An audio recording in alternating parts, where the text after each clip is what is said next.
বন্ধুসকল, দেশী কুকুৰা মাংসত protein, iron, zinc, vitamin B complex আৰু স্বাস্থ্যকৰ ওমেগা 3 ফেটি এচিডেৰে ভৰপূৰ হৈ থাকে। কিন্তু আপুনি জানেনে, বেছিভাগ লোকেল কুকুৰা আমি যিদৰে ৰান্ধো তেনেদৰে ৰন্ধাৰ ফলত ইয়াৰ আধাতকৈ বেছি পুষ্টি নষ্ট হৈ যায়। গতিকে লোকেল কুকুৰাৰ মাংসৰ পৰা 100% পুষ্টি পাবলৈ ইয়াক কেনেকৈ ৰন্ধা উচিত? লোকেল কুকুৰা মাংসক অধিক ভজা বা প্ৰেছাৰ কুকাৰত বেছিকৈ হুইচেল মৰা পৰিহাৰ কৰিব লাগিব।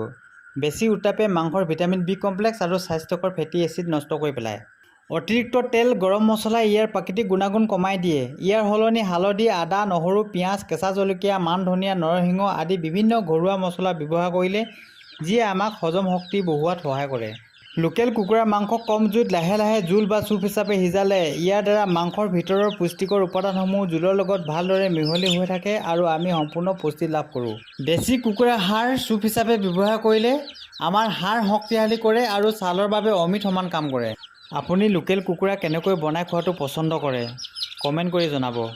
ভিডিঅ'টো ভাল লাগিলে এটা লাইক দি চেনেলটো ছাবস্ক্ৰাইব বা ফ'ল' কৰি ল'ব। ধন্যবাদ।